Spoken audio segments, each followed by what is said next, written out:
Good evening all, this is Tom with a little update today.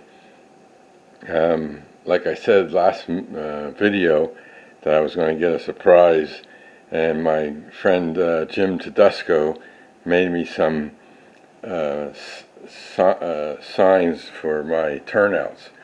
And this row here is for the lower level here and the upper level, and these two rows here are for the turnouts on here and the upper level, and then that row there is for my yard, and then those there are for my double crossover and another turnout on my other layout.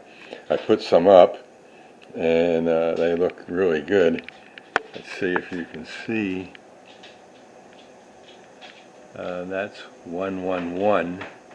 That's for this turnout here. You got one there. That's 100. And then we got some over here. There's one there for that turnout, one for that turnout, and then one down there for that turnout.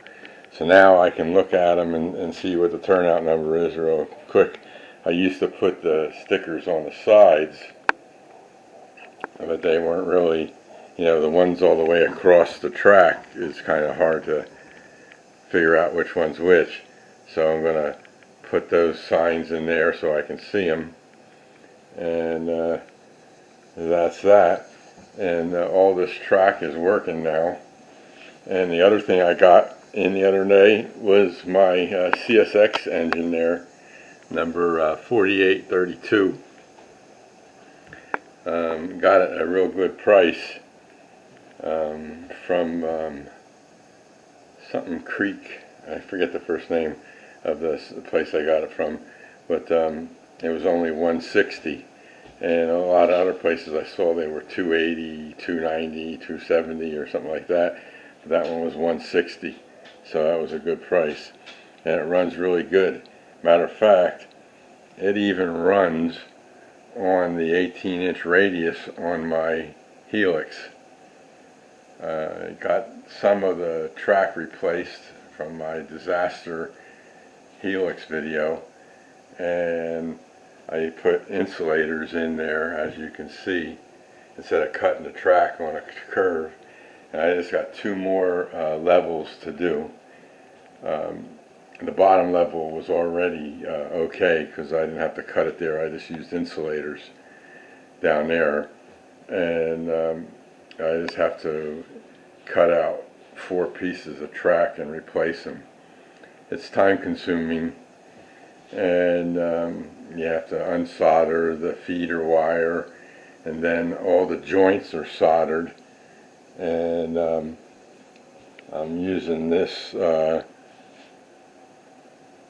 solder wick, which it's not to my liking. It doesn't work that great, but I don't know if I'm doing it right or not, but I've been able to get them apart real good, and the ones in between are going to be a little harder to do, so I do like one at a time and take care of them.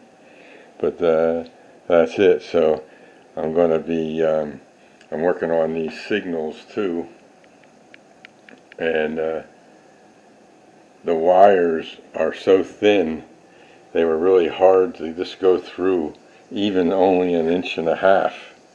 That's the thickness of my foam and the 1/2-inch plywood and 1-inch foam, and they would get stuck in the foam somehow. So what I did was I made the hole bigger. I drilled a 1/4-inch hole and put in a straw in there, and then the wires just slide right through, make it easier. So I got that signal in last night. That was a bear. And I got the terminal blocks there, and I got my lights. They came in, so I got to hook them all up. So I was going to play around with these 2 signals here. You can see the straws sticking out of the foam right there, and one right there. So much easier to work with a straw than trying to feed the wires through. So That's my little tip for today.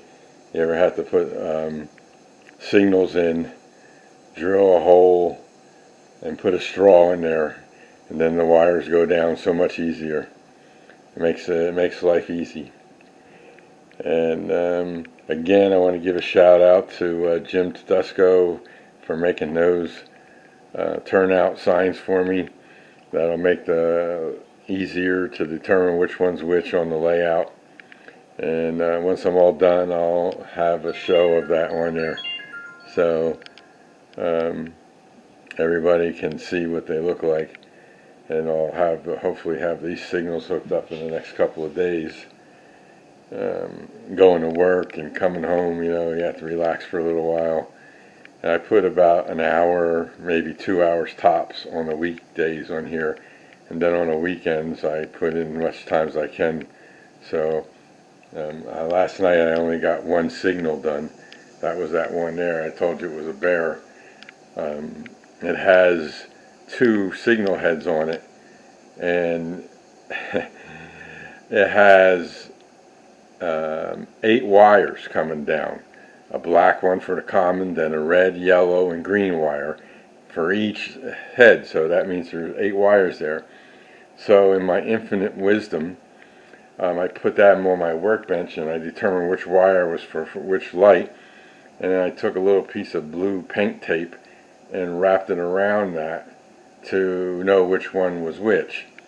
And just around the whole cluster of wires. And the other 4 wires were loose, so I know the one is for the top head and the other one's for the bottom head. And that's I need to know that for the signaling to work properly also. And I couldn't get the blue wire through the hole because it was so small. I only made like an 1/8 inch hole, and the wires all fit through there, but with the tape on it, it was kind of hard, so I had to try and cut that off from underneath the board. And there's a tortoise machine right near there and a couple of terminal blocks, and it's the corner of the woodwork, so it's not much room to work there. But I finally got it after about an hour or so, and I had to pull off all the wires. They have resistors on all the red, yellow, and green ones, and I had to pull off a couple of them to get it to come through. So I had to solder them back on, but that's what took the time. But other than that, everything's going good. And all the track is running, and all the engines run across all this area real fine now. And that's my subway train there. Only 2 cars, the engine and the 1 car. This one playing around with that. That only has 2 wheels on each truck. So that's like a smaller, like that switcher there. And underneath here, there's my Lehigh Valley, and he's a big one, and he's on the 18-inch radius track, and he ran through there no problem. So they're stopped right there because I got to do more track work. So I'm just doing them. I'm going to do them on a weekend, so I have real daylight. I like to see better in the daylight instead of the overhead lights here. Alright, well, that's it for today. My next video will probably be in a couple days. Hopefully we'll have more progress, and I want to get to balancing this track before the end of the weekend, and then after that, test it all again, make sure everything works, and then hook up the second level, start working on the second level. And I can do the scenery stuff when both are there. That's not going to be a problem. But I'm still debating whether I want to put a backdrop there or something. I'm not sure. Anybody got any ideas or suggestions, feel free to drop me a note. Alright guys, that's it for now. Everybody have a good day. We're supposed to get Ida where I'm at tomorrow. It's going to be lots and lots of rain. So I'm debating whether to stay home tomorrow or go to work. So we'll see what happens. I can work remotely either way.